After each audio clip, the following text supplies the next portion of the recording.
नमस्कार, एनडीटीवी राजस्थान देख रहे हैं आप और मैं हूं आपके साथ शिवानी मिश्रा। मॉनसून की दस्तक से पहले राजस्थान और देश भर में कोरोना ने दस्तक दे दी है।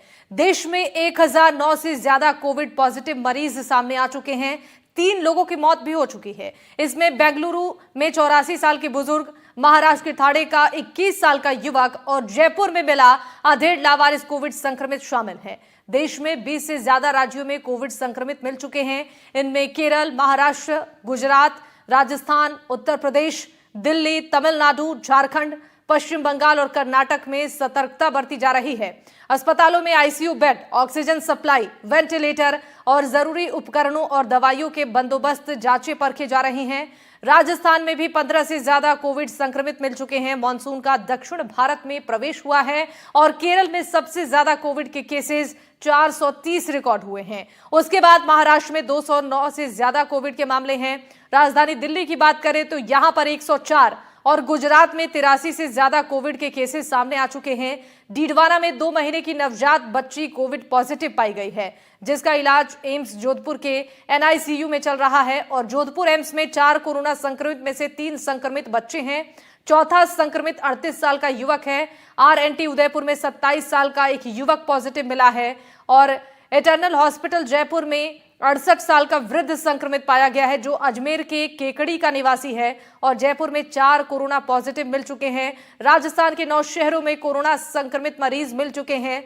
फालोदी, बीकानेर, सवाई माधोपुर, कुचामन, अजमेर, जोधपुर, जयपुर और उदयपुर इसमें शामिल है। बताया जा रहा है कोविड का नया सब वेरिएंट JN.1 फैल रहा है, जो कि ओमिक्रॉन के BA.2.86 का एक स्ट्रेन है। इसे पिरोला भी कहते हैं, जिसमें कि करीब 30 म्यूटेशंस हैं और इसमें कोविड-19 के 2 नए वेरिएंट मिले हैं।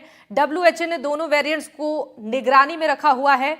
कोविड से निपटने की कितनी तैयारी अस्पतालों में है? नवजात बच्चे, बुजुर्ग और बीमार लोगों या जिन्हें कोविड वैक्सीन नहीं लगवाई है, उनके लिए ये कितना घातक हो सकता है? क्या सावधानियां रखनी होंगी? कोविड प्रोटोकॉल की पालन कब से सुनिश्चित करनी होगी? अपनी बात में आज मॉनसून से पहले मुसीबत कोरोना की दस्तक पर एक्सपर्ट पैनल के साथ हम चर्चा करेंगे।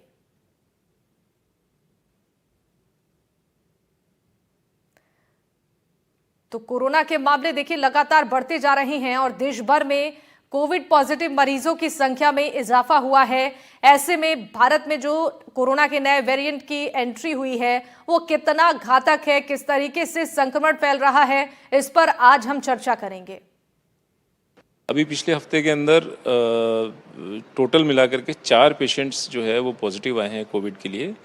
इनमें से हमने जो एक पेशेंट था वो तो कल ही आया था, तो हमने हमारे यहाँ पर भी जीन सीक्वेंसिंग स्टार्ट कर दी है। उससे पहले हमने 2 पेशेंट के सैंपल पुणे भिजवा रखे हैं, उनकी रिपोर्ट अभी अवेटेड है। जीन सीक्वेंस की रिपोर्ट आएगी तो वेरिएंट वगैरह के बारे में पता चलेगा। लेकिन इन पेशेंट्स में ऐसा कोई नहीं था, जैसे 3 पेशेंट थे उसमें कोई ऐसा सीरियस पेशेंट नहीं था। एक चौथा पेशेंट था वो बिल्कुल डिबिलिटेड कंडीशन के अंदर लावारिस के रूप में हमारे पास एडमिट हुआ था और उसके रूटीन टेस्ट कराए गए थे, उसमें कोविड पॉजिटिव आया था। वो पेशेंट अभी एक्सपायर हो गया। और चलिए हमारे साथ कुछ खास मेहमान जुड़ रही हैं, परिचय के साथ इस चर्चा को आगे बढ़ाएंगे। हमारे साथ डॉक्टर नरेंद्र गुप्ता जुड़ रही हैं, हेल्थ एक्टिविस्ट है, बहुत स्वागत है सर। डॉक्टर लोकेंद्र शर्मा हमारे साथ हैं, पूर्व प्रिंसिपल हैं GMC अलवर के, बहुत स्वागत है आपका भी। डॉक्टर छवि गुप्ता हमारे साथ हैं और इसके साथ हमारे साथ डॉक्टर नेहा अग्रवाल भी जुड़ चुकी हैं। सभी मेहमानों का बहुत स्वागत है और शुरुआत में आपके साथ करना चाहूंगी डॉक्टर नरेंद्र। अभी के दौर में कोरोना ने नया रूप लिया है और ये जो वायरस है अब रूप बदलकर इसका संक्रमण बढ़ता जा रहा है। अब तक राजस्थान में 15 मामले सामने आ चुके हैं। लोगों को किस तरीके से सावधान और सतर्क रहने की जरूरत है और सबसे बड़ा सवाल कि ये वेरिएंट कितना खतरनाक है, इसकी पहचान कैसे की जाएगी?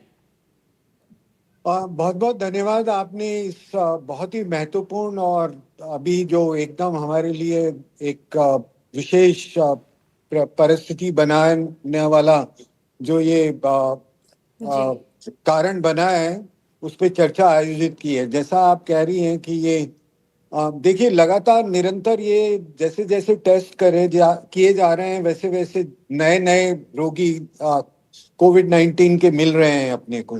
और कोविड-19 की जो मुख्य बात है वो यही है कि ये इस तरह का वायरस है जो म्यूटेट बहुत करता है और कितने ही इसके वेरिएंट्स आपने जब पिछली बार इसका जब संक्रमण आया था तब बहुत अधिक संख्या में इसके वेरिएंट्स आए थे और उनमें से कुछ वेरिएंट ऐसे थे जिनको हम कह सकते हैं कि वेरिएंट ऑफ कंसर्न थे और इंटरेस्ट के थे। कंसर्न और इंटरेस्ट का मतलब, कंसर्न मतलब वो उस तरह के वेरिएंट जो हमारे शरीर में जाकर घातक बीमारियां हम कर सकते हैं। तो अभी तक जितने भी वेरिएंट्स जो इस वर्ष आए हैं अभी तक, वो वेरिएंट्स को हम कंसर्न वाले तो वेरिएंट्स अभी तक नहीं माने गए हैं WHO के द्वारा कहीं पर भी, ना भारत में ना भारत के बाहर जी। पर उनको इंटरेस्ट का जरूर माना गया। इंटरेस्ट का मतलब ये है कि वो उनके अगर म्यूटेशन होते हैं तो उसके कारण से वो कंसर्न के हो सकते हैं और उसके कारण जो व्यक्ति उससे ग्रसित होंगे वो काफी ज्यादा उनमें बीमारी गंभीर हो सकती है। गंभीर जैसा कि आप जानती हैं कि पिछली बार जब हुआ था तो ऐसा मान रहे थे हम कि अगर जैसे 100 लोगों को कोविड होता था तो 100 में से 90 लोग तो ऐसे होते थे जो अनडिटेक्टेड, मतलब उनमें बिना टेस्ट के ही वो ठीक हो जाते थे। पर 10 ऐसे होते थे जिनको हॉस्पिटल में लाना पड़ता था और 10 हॉस्पिटल में लाने में 5 ऐसे होते थे जिनको हमको आईसीयू में और फिर ऑक्सीजन सपोर्ट तक देना पड़ता था। ये एक तरह की परिपाटी चलती थी। पर अगर ये बहुत बड़ी संख्या में हो जाए तो वो 100 में से मान लीजिए अगर ये करोड़ों लोगों को एक साथ संक्रमित कर दे तो वो जो 10% भी होंगे वो भी इतनी बड़ी संख्या होगी कि हमारे जो हेल्थ सिस्टम है वो ओवरवेल्म हो जाएगा। मतलब संभालना उसके लिए बहुत कठिन हो जाएगा, हमको स्पेशल सब कुछ करना पड़ेगा। तो जरूरी ये है कि हम अभी से ही सारी सावधानियां बनाना शुरू करें और जैसे जितनी जल्दी हो हम जैसे ही किसी के सिम्टम्स जैसे हल्के से भी आने लगे तो वो तुरंत उसके लिए जाए, उपचार के लिए अपना टेस्ट कराए और टेस्ट में अगर पॉजिटिव नहीं भी आए, टेस्ट में शुरू में पॉजिटिव आना कोई जरूरी नहीं है, अगर वो पॉजिटिव नहीं भी आए तो भी उसको जो सिम्टोमेटिक ट्रीटमेंट है वो तो तुरंत प्रभाव से उसको देना ही चाहिए, जिससे कि उसके सिम्टम्स खत्म हो और वो बीमारी की आगे गंभीर होने की संभावना को हम कम कर सकें। उसके अलावा वो सोशल डिस्टेंसिंग, मास्क लगाना है, हाथ अपने धोने हैं, निरंतर अपना ऑक्सीजन जो है हम कहते हैं SPO वो देखना है कि कहीं 95% से कम तो नहीं हो गया। ये सब नॉन इन्वेजिव टेक्निक्स हैं जिनको अगर हम अपनी तरफ से उसकी तरफ से सावधानी रखेंगे तो ये एक फेज निकल जाएगी। फिर अपने को ये देखना चाहिए कि कोविड का जो ये वायरस है, ये वायरस एक तरह से जैसे इन्फ्लुएंजा जैसा वायरस मान सकते हैं इसको, तो ये हमेशा आता रहेगा। पर अगर लगातार ये कमजोर नहीं होता गया और इसके म्यूटेशन में कोई म्यूटेशन ऑफ कंसर्न का हो गया तो ये हमारे लिए काफी चिंताजनक हो सकता है। तो उसके लिए तो निरंतर सावधानी रखनी पड़ेगी और अपने जो ये सबसे जरूरी सर इस वक्त सावधानी बरतना है। बहुत महत्वपूर्ण बात आपने कही है कि अगर सावधानी नहीं बरतेंगे तो ये खतरनाक भी साबित हो सकता है। डॉक्टर नरेंद्र, आपका रुख करना चाहूंगी। मॉनसून से पहले कोरोना के नए वेरिएंट की दस्तक हो चुकी है और अब तक 3 लोगों की जान भी जा चुकी है। सबसे पहले इस वक्त लोगों को समझने की जरूरत है कि कैसे उन्हें इससे बचना है। ये वेरिएंट जो कोरोना का नया आया है ये कितना खतरनाक है, लोगों में इसकी पहचान कैसे हो पाएगी और लोग इससे कैसे अपने आप को बचाएं, ये बहुत जरूरी है। क्या बताना चाहेंगे सर आप?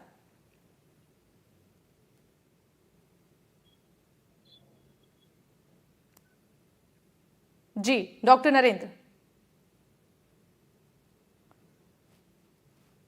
तो जाएंगे एक बार डॉक्टर नरेंद्र के पास, उससे पहले हम लोकेंद्र जी के पास चलते हैं। लोकेंद्र जी, देखिए राजस्थान में अब तक 15 एक्टिव मामले सामने आ चुके हैं और जयपुर में भी एक शख्स की कोरोना की वजह से आज मौत हुई है। इस पूरे मामले को लेकर यहां स्वास्थ्य विभाग ने अब कैसी तैयारी की है? अस्पतालों में व्यवस्थाओं को इस वक्त कितना जरूरी है कि दुरुस्त किया जाए ताकि अगर कोविड संक्रमित मरीज पहुंचते हैं तो किसी प्रकार की कोई वहां पर दिक्कत ना हो, कोई परेशानी मरीजों को ना हो? कैसी व्यवस्थाएं ऑक्सीजन के लिए भी की गई हैं और बेड में? ये आपके द्वारा जो जागरूकता का किया जा रहा है बहुत जरूरी चीज है कि लोगों को वापस जागरूक किया जाए और सावधानी रखा जाए, ये एक अच्छा पहल है। इस समय अभी जो वेरिएंट जो देखने में आ रहा है वो एक तरह से माइल्ड इलनेस के साथ वेरिएंट है, इसलिए ज्यादा वैसे चिंता की जरूरत तो नहीं है। और दूसरी इम्पोर्टेंट चीज ये है कि ये थोड़ा बच्चों में भी देखने को मिल रहा है, ये इसके केसेस बच्चों में भी देखने को आ रहे हैं। तो सावधानी अपन को पूरी रखनी है और जैसे ही कोई सिम्टम और ये आते हैं उन पेशेंट्स को अपन टेस्ट कराया जाए, उनकी स्क्रीनिंग की जाए, उनका एक्टिव सर्विलेंस किया जाए, ये इम्पोर्टेंट है। और रही बात ये है कि स्वास्थ्य विभाग की तैयारी और इनकी जो है वो ऐसी कहीं कोई दिक्कत नहीं है। दूसरा एक इम्पोर्टेंट चीज ये है कि ये जो वेरिएंट है ये वैक्सीनेशन ऑलरेडी अपना जो पहले हुआ था और वैक्सीन को भी कारगर है, तो अपन प्रिकॉशन रखें, ये इम्पोर्टेंट है।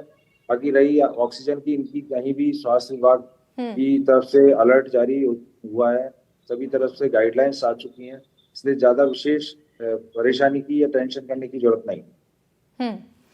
बिल्कुल, यानी कि पैनिक होने की जरूरत नहीं है, ऐसे में समझदारी दिखाने की जरूरत है लोगों को। डॉक्टर छवि, आपसे समझना चाहेंगे, देखिए जिस तरीके से ये खतरा बढ़ता जा रहा है और खासकर कोरोना का जो नया वेरिएंट है इसकी चपेट में नवजात बच्चे आ रहे हैं, अभी बच्चों और बुजुर्गों की इस वक्त केयर की कितनी जरूरत है ताकि ये जो संक्रमण उन्हें अपनी चपेट में ले रहा है उससे बचाया जा सके? सावधानी और सतर्कता के साथ, समझदारी के साथ लोग अपने आप को सुरक्षित रखें।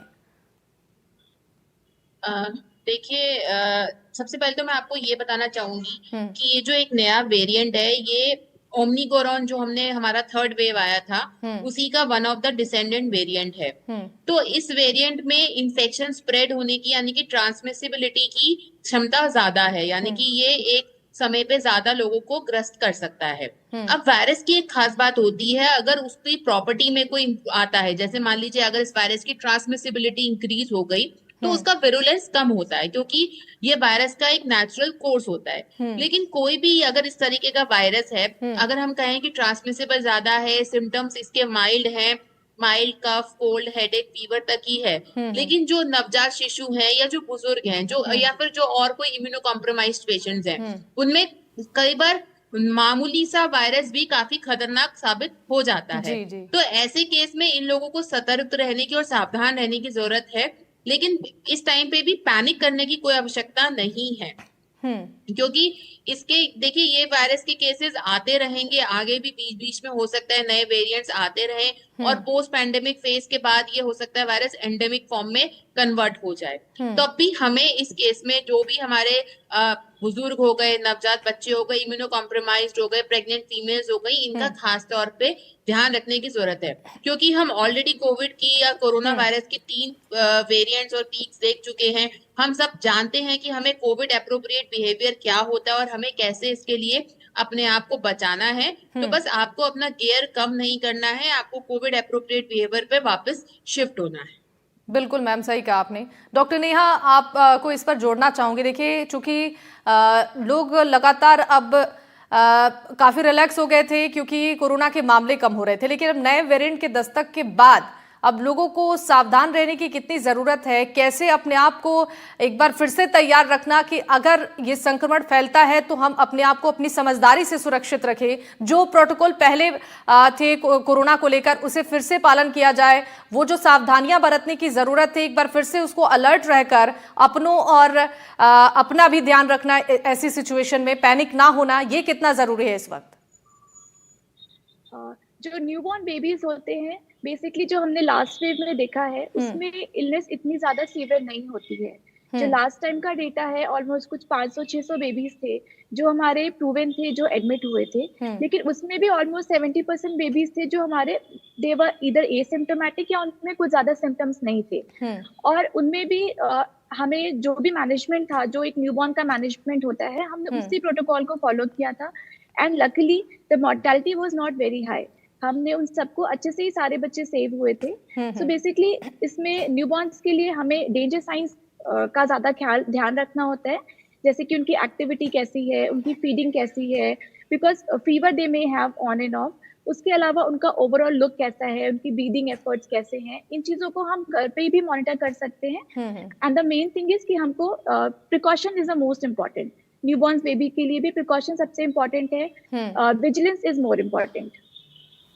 बिल्कुल सही कहा आपने, प्रिकॉशन अभी ऐसे समय में बेहद जरूरी है, खासकर नवजात शिशु और जो बुजुर्ग हैं उन पर ध्यान देना बहुत जरूरी है ताकि संक्रमण का ये जो चेन बढ़ता जा रहा है इसे रोका जा सके। डॉक्टर नरेंद्र, आपसे समझना चाहेंगे, देखिए अभी फिलहाल अब इस नए वेरिएंट के दस्तक के बाद बातचीत हो रही है कि वैक्सीनेशन को लेकर, अब जिन लोगों ने वैक्सीनेशन नहीं कराया था अब उनको लेकर एक सवाल उठ रहे हैं कि क्या ये खतरा उनके लिए अभी ज्यादा बढ़ सकता है? ये जो नया वेरिएंट है क्या उन लोगों पर ज्यादा असर पड़ सकता है जिन्होंने वैक्सीनेशन नहीं कराया था?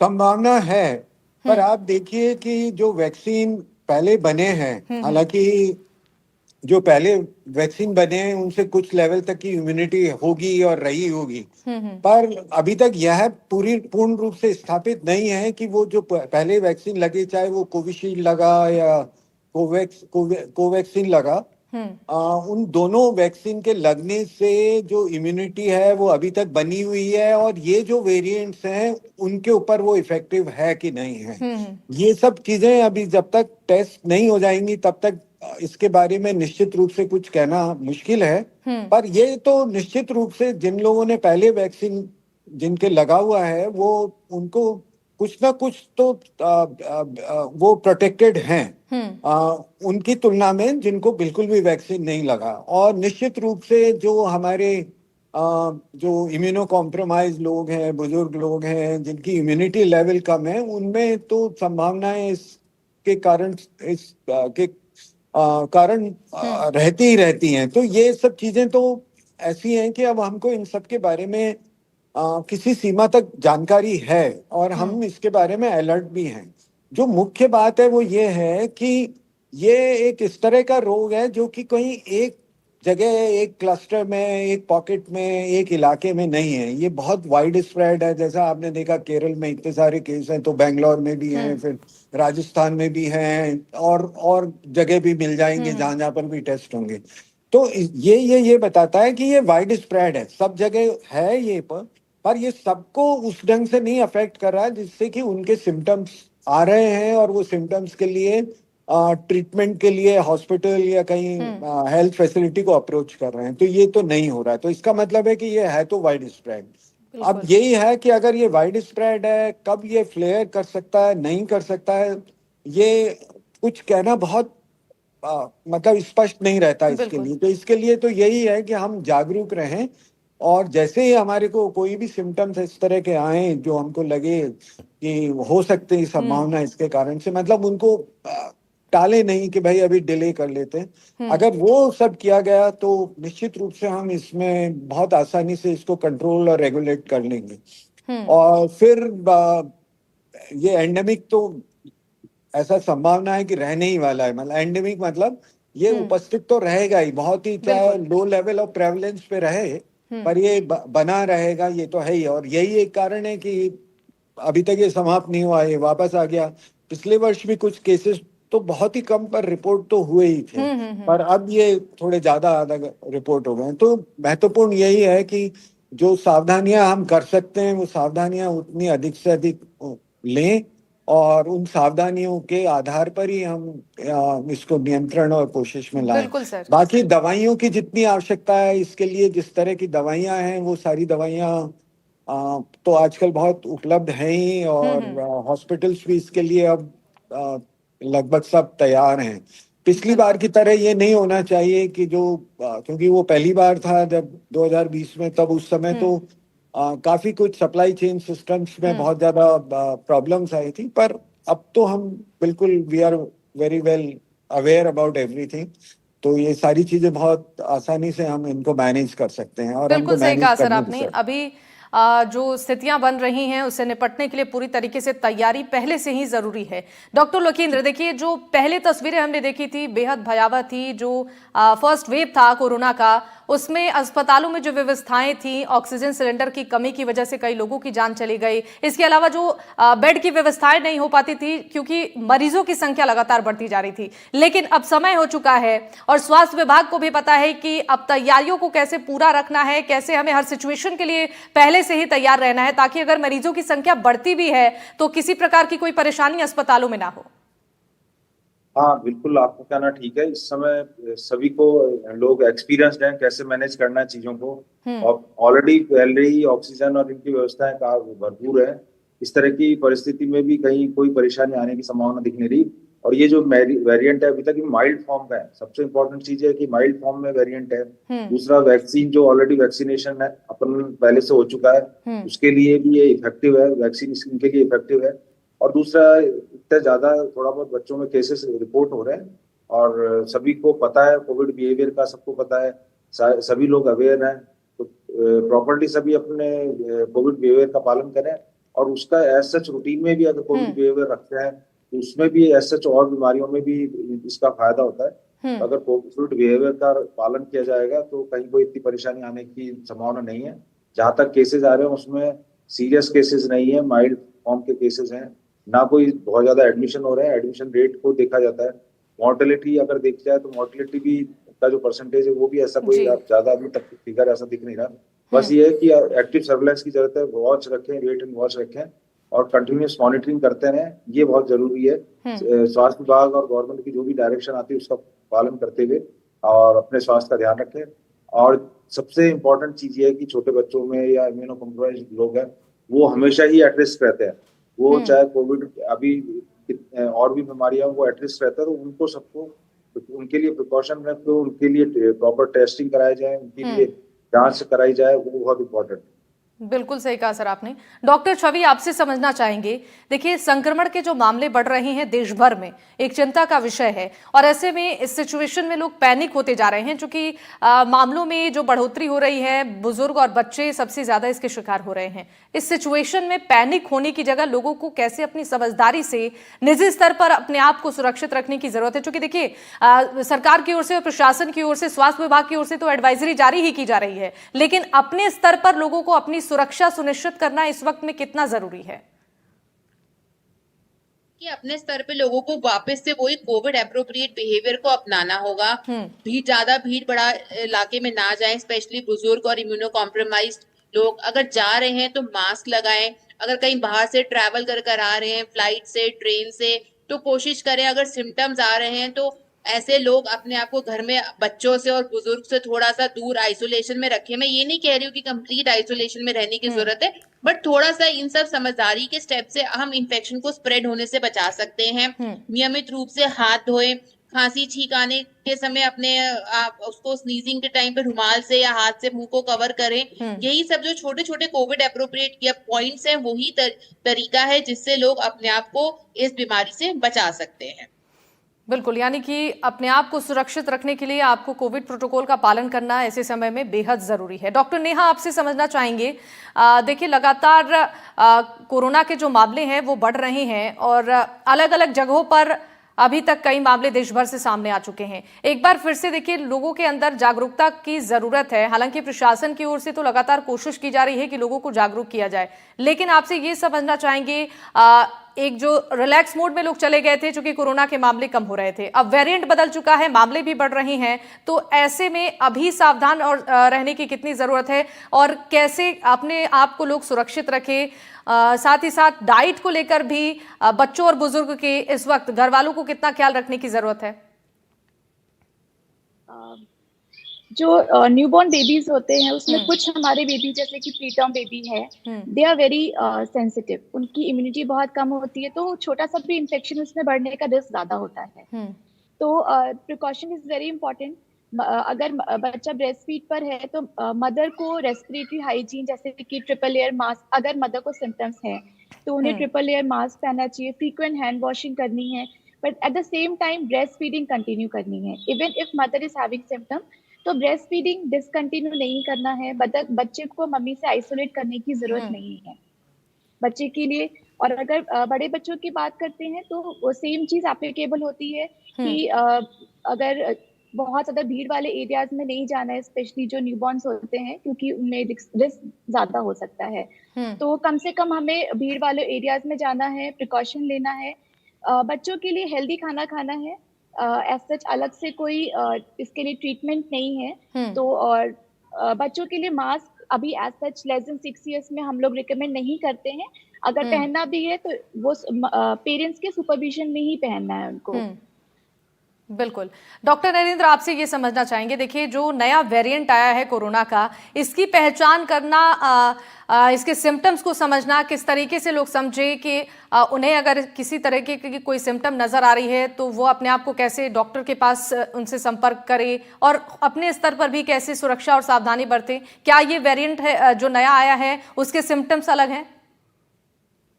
जी नहीं, सिम्टम्स जी। तो लगभग वैसे ही हैं जैसे पहले जो वायरसेस के जो थे उसी तरह के हैं। ऑफ कोर्स जो डेल्टा वाला जो वायरस था उसके टाइम पे तो जो सिम्टम्स थे वो बहुत सीवियर हुए थे, पर इसके अलावा इसमें तो बहुत माइल्ड किस्म के सिम्टम्स हैं, जिसमें बुखार, ठंड लग के आना, छींके आना, नाक बहना, शरीर दर्द करना। तो इस तरह की जो चीजें हैं वो जैसे ही आपको हों, क्योंकि अब जैसे अभी गर्मी का समय है तो अगर नाक अगर बहने लगे तो निश्चित रूप से कोई ना कोई कारण ये है कि कोई इन्फेक्शन है। तो ये अगर इस तरह के कोई भी लक्षण आते हैं तो आपको तुरंत ही अपना नजदीकी जो अस्पताल है और विशेष रूप से जो सरकारी अस्पताल है उसी में आप जाएं और जाके वहां पर ये बताएं, और वो डॉक्टर जो वहां पर हैं वो निर्णय लेंगे कि आपका टेस्ट कराने की आवश्यकता है कि नहीं है। और फिर अगर टेस्ट होता है, क्योंकि ये रोग का क्या है कि आपको जो इन्फेक्शन लगता है उसके 10 से बिल्कुल। 14 दिन का इसके बीच में इंक्यूबेशन रहता है, उसके बाद हाँ। ये मैनिफेस्ट होता है। और बिल्कुल, जैसा आपने मैंने सही कहा सर कि अगर शुरुआती लक्षण पर ही ध्यान दिया जाए और तुरंत डॉक्टर से संपर्क किया जाए तो अपने आप को सुरक्षित और सावधान रख सकते हैं और इस संक्रमण को फैलने से हम रोक सकते हैं। बहुत शुक्रिया आप सभी मेहमानों का हमारे साथ जुड़ने के लिए, इस चर्चा में शामिल होने के लिए। और इसी के साथ हमारे इस चर्चा में फिलहाल के लिए बस इतना ही। बाकी तमाम खबरों के लिए आप देखते रहिए एनडीटीवी राजस्थान। नमस्कार।